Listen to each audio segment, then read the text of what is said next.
There are 2,640 billionaires in the world that we know of. About 65 to 70% built their fortune through their own efforts.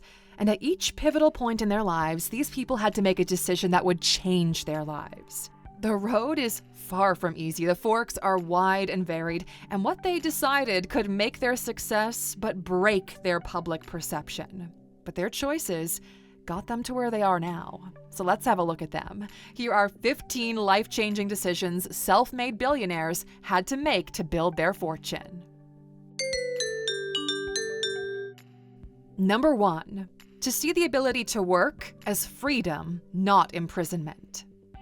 When you look at the life stories of billionaires who built their fortunes themselves, you see that many of them started working the moment they were legally allowed to, and some even before then. Jeff Bezos worked the breakfast shift at McDonald's when he was 16. He spent his childhood doing manual labor at his grandparents' ranch for spare change. Mark Cuban was barely a teenager when he started buying and reselling baseball cards and stamps. You have to make the decision to see your ability to work as a blessing, as something that gives you freedom and choice, not something that's designed to keep you imprisoned and following a system. While some of that may be true, if that's the only way you view work, then that's the only way you'll ever see yourself. As a prisoner confined to your desk, never able to quit, never able to run out and start your own story from scratch. Number 2. They become obsessed with a dream others thought was delusional. Imagine if, in the 1980s, you heard a teenager say that his biggest dream was to make intergalactic space travel accessible to everyone. You'd scoff, right? You'd laugh at them. Imagine if, in the 1930s, when animated cartoons were less than 5 minutes long, you heard some guy say he wanted to make a feature film that was completely animated. Again, you would scoff, you would laugh at them. And yet, Richard Branson and Walt Disney, they have shown us that the most audacious dreams create incredibly ambitious people who have the ability to make those dreams a reality. They had these audacious dreams, and they had to decide to hold on to those dreams no matter how much they laughed, doubted, or questioned them. Number 3. Allow their past to propel them, not hold them back. Some of the most well-known billionaires didn't come from families who had a lot of money. They came from abandoned, abusive households. Tyler Perry, the owner of one of the largest film production studios in the world, he ran away from his home where his father terrorized him for years. Steve Jobs' biological parents gave him up for adoption. Mark Cuban's parents were immigrants from Russia, and while they were as supportive as they could be, they started off in a very new country with next to nothing. Your childhood and your past has a major effect on what you're going to do with your life and your future. And if you keep focusing on the past and what you missed out on, if you keep ruminating about the unfairness of life, you're never going to have the mental, emotional, or physical energy you need to focus on building your career or fortune. At some point in your life, you have to decide to let your past push you forward, not hold you back, no matter how difficult it was. Number 4. They set their moves and goals like ladder rungs. Now, despite these billionaires having one big, daring dream, they set their goals and moves like rungs on a ladder. They started at the bottom and they had no problem with how low they had to start. They took deliberate, sequential steps toward their goals, and every rung became a solid foundation for them to make the next step. They might have had big dreams of traveling in space, but they started off with writing a magazine, started as a teacher or as a salesman. No position is too low or too far from your ultimate goal, because no matter where you start, it'll always be the first rung on your ladder. If you keep that fearless dream in mind and build each step on the next step, you'll keep moving up. Not to be a billionaire at first, but to be the best at what they do. Oprah started as a broadcaster. She knew she had to start at the bottom and work her way up, no matter how low that rung was. Any opportunity is an opportunity. Jack Ma, he was a teacher. Rihanna's first job was selling clothes with her father in a stall on the streets of Barbados. It doesn't matter where you start, just start. Number 5. They decided when a door opens, they should immediately walk in. You have to decide to see every opportunity that comes up as an opportunity that was meant for you. When that door opens, you have to walk in, no questions asked and no doubts in your mind. For these billionaires, they knew they couldn't hesitate and ask, "Are you sure? Should I even be here?" Because even if people made them feel unwelcome, they had to act like they belonged there. In fact, even when they were kicked out, like when Steve Jobs was kicked out of Apple, or co-founder of Tinder, Whitney Wolfe Herd, was kicked out of her position, they came barging right back in. Whitney Wolfe Herd went on to found Bumble. Steve Jobs went on to found Next, which would eventually become Mac OS. There will always be rooms that people want to keep you out of, opportunities that they want to keep for an elite group of people. We still see it now. We see people who believe that certain types of opportunities or investments, like venture capital, offshore banking, or commercial real estate, even fine art sales, are reserved for the rich. But they're not, okay? You have access to these areas, and you can be a part of them before you get rich. Companies like Masterworks make buying and owning artwork accessible to everyone. By giving everyday investors the opportunities to buy shares in masterpieces by artists like Picasso and Basquiat, they're opening doors that were previously closed to all but a select few. They empower modern investors to enter into a world of exclusive opportunities. Their art investing platform has distributed back a total of over $60 million in investor proceeds across their 23 exits. If you watched our past videos, you already know about Masterworks. As an Aluxer, you're eligible for an offer where you can still skip the waitlist and start investing today by scanning that QR code on screen, or head to masterworks.art/Alux. This is a door that's opened for you, my friend, and now it's up to you to decide to take that opportunity and walk in or wait on the sidelines, questioning yourself while others walk in ahead of you and find their own success. And speaking of success, number 6, they tie their identity to success. When you look at the lives of billionaires now, you'll see that everything they do revolves around their work, money, and success. The friends they have, the dinners they go to, their vacations, and their communication. It's always about their next move, no matter how old or young they are. Their identity is success, and it's always been this way. At some point, they decided to make that their lives. They never had the thought of work-life balance. It was about work. That is their balance. Most people compartmentalize their lives. It's broken up into work, family, friends, vacations where you shut off from work, and nights out with people that have nothing to do with their work. You can't do that if you want to be a billionaire, though. Everything you do is tied to your drive for success. You don't have a minute to waste. All roads lead to work. And you know what? They love it. Number 7. They chose a moment to sacrifice their relationships. Now, the commitment and time it takes to build a fortune doesn't leave very much room for anything else, not even family. You will have to sacrifice your relationships and hope that the people who love you enough to stick by you even when you're not physically there. These billionaires realize they won't be around for birthdays and concerts and sport days because they'll be traveling, working, and meeting up with people to make million-dollar deals. They had to make the decision to miss out on something, and then they had to decide to get over feeling bad about it. There was a moment they realized that the main plot was success, and friends and families were a part of a side story. But this often changes as they get older and more successful. We often hear them say that it's important to value family, friends, and their time.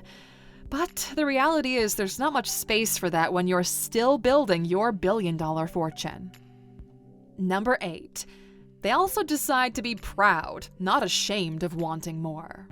More recognition, more victories, more money, people, more power. Our world looks down on people who are vocal about wanting more. You might even try to hide it, not wanting everyone else to know how hungry you are for more of everything. But you can't be ashamed or embarrassed about it. Billionaires are not afraid to talk about wanting more, even when the world criticizes them for it. They're not afraid of failing in front of everyone and then trying again. If that's what you want, then you have to make a decision today to let go of any shame or embarrassment around it. Because people will question you and ask you if you're happy. They'll ask you if there's any point in wanting more. Is that what life is all about for you? Is it about feeling that where you are now and what you have isn't enough? And if you're shooting for billionaire status, you should be able to say yes, and say it proudly. Number 9. First, they are obsessed with winning, then money, then power. For many billionaires, despite having big dreams, their initial goals weren't to be billionaires. They wanted to be the best at what they did, no matter what that was. They started the ladder on the lowest rung, but they knew they wouldn't be there forever. They wanted to be great at their first jobs. At first, all they wanted to do was win, to be better than everyone else. But once they got a taste of victory, they wanted more, and that brought in some money. When you start making money, you realize how much easier it becomes to make more money, to keep winning, and to get what you want. And as they amassed the money, they began to enjoy the power that came with it. There are stages to this kind of success. It doesn't start with wanting power or with wanting to be a billionaire. It starts with wanting to beat everybody else. And from there, you build. Number 10. Billionaires decide to drive with tunnel vision and ignore the noise. Now we're getting into the kind of decisions that separate multimillionaires from billionaires. As they reach meteoric levels of success, there's gonna be a lot of noise. There will be people who don't like them, simply because they have so much more than everyone else and they're not willing to give it all away. They would have to make hard decisions: who to let go, how much to pay the people who work for them, to lobby for certain laws that will help them on what they've built. If they always feel bad about what they did or question their decisions, they wouldn't be able to keep moving. They have to decide that if they want to reach the next level of success, then they have to shut out the noise of the people who don't support them. Number 11. Billionaires decide to risk it all because mediocrity is worse than failure. At some point, these billionaires had to make a decision to risk it all and leave their old life behind. They decided to drop out of college, quit a good job, sell their business, and build another one, or pour every ounce of their savings into a dream. Sometimes they failed and they had to start over again. Sometimes the progress was slow and they were broke and stressed for years. And sometimes they soared. They had no idea which way it was really gonna go. But they still knew they had to take a risk, because if they didn't, they would be average and mediocre, and that is unacceptable to them. They would rather fail and fall 1,000 times than stay where they are forever. Number 12. They decide to lean into madness, but they do it behind closed doors with close people. We get whispers of the craziness that happens behind closed doors. Rising to the level of billionaire requires you to embrace ideas, strategies, and dreams that seem mad or outlandish to others. These are the moments when the line between genius and madness starts to blur. If they behaved the way everyone else did, they would be working for somebody else. The bold moves work best when they're shared with their closest allies. They keep the madness behind closed doors, show everyone else a clever, kind, enthusiastic entrepreneur, but that's just the PR spin. We only get glimpses of the personality it truly takes to be a billionaire, thanks to a few louder, more prominent folks who like a little bit of extra attention. Number 13. Billionaires always decide to deliver more than what everyone else expected. No matter what they do, whether they're working as a janitor or a bartender, they always delivered more than what everyone else expected. Jan Koum founded WhatsApp, but before that, he worked as a janitor in a grocery store. He said that the work humbled him and gave him a strong work ethic and resilience. He put in the hours no matter how boring and laborious the work seemed. Howard Schultz didn't found Starbucks, but he played a crucial role in its success. He worked as a bartender in college, and he said that it was this job that gave him people skills, the ability to multitask, and a sense of determination to hit all the marks in record time. So whatever you're doing for work right now, ask yourself, am I delivering more than what everyone else expects? If you're not and you're happy with coasting by on an easy life, that's totally okay, all right? But if you want more for yourself, then you have to start with delivering more for others. Deliver beyond what they expect from you. Number 14. Find the right allies and hold on to them for dear life. Billionaires don't get to be billionaires all on their own. They have one ally, one person who sticks with them through it all. That person will become a billionaire too. They'll hold them accountable and pull them back in when they need to. They'll push them to places where they're uncomfortable if they have to. They're just as smart, maybe smarter, but slightly more sane. They're just as charismatic, ambitious, and focused. If you want to be successful, you have to look for the right ally, for someone who's just as good or even better than you, someone who's just as driven and just as loyal. You may betray or be betrayed by everyone else in your life, but you can never betray each other. For Warren Buffett, it's Charlie Munger. Steve Jobs and Steve Wozniak, Mark Zuckerberg and Sheryl Sandberg, Oprah Winfrey and Gayle King. You can't do it alone. You need a partner in crime. And number 15, billionaires decide that no matter what they do, they don't ever stay still, ever. At a young age, these billionaires have learned that their greatest failure would be to stay still and get complacent. Because there is no one ultimate decision to success. The excitement lies in constantly moving and enjoying that movement. Everything can be improved, everything can be better. Your money can always grow, you can always have a better time, you can make a better deal than your best deal ever. And age doesn't warrant stillness either. You could be 93-year-old Warren Buffett who still handles and trades billions of dollars of other people's money. George Joseph, the 103-year-old founder of Mercury General, is still chairman emeritus, which allows him to give guidance and oversight. You don't stop once you reach your goal. You just create another one. And since you stuck with us through these 15 life-changing decisions, we had to save a bonus for you. Our last life-changing decision that self-made billionaires have had to make. They decide that complaining is for those without control. Because they see complaining as a sign of powerlessness. It's a way of giving up control rather than taking decisive action. To be successful, you have to believe that you have control in everything, especially yourself. It doesn't matter if the market is plummeting, if a product launch failed, or if you lost millions in a bad venture. Complaining is not going to change the situation. And if you complain, then you're letting other people know that you don't have control. And you can never have people believing that. They need to believe in your abilities fully. So whatever complaints you have, you keep them to yourself until that habit disappears from your mind completely. And the only thought popping into your head is, how can I make this better? Alrighty, Lux, so that's all for today, my friend. You can see that these decisions aren't just about financial moves. No, financial achievements happen as a result of these life decisions. They're not easy decisions. They're certainly not all roses and rainbows. They're tough to make and even tougher to follow through on. So, the question remains, what will you decide?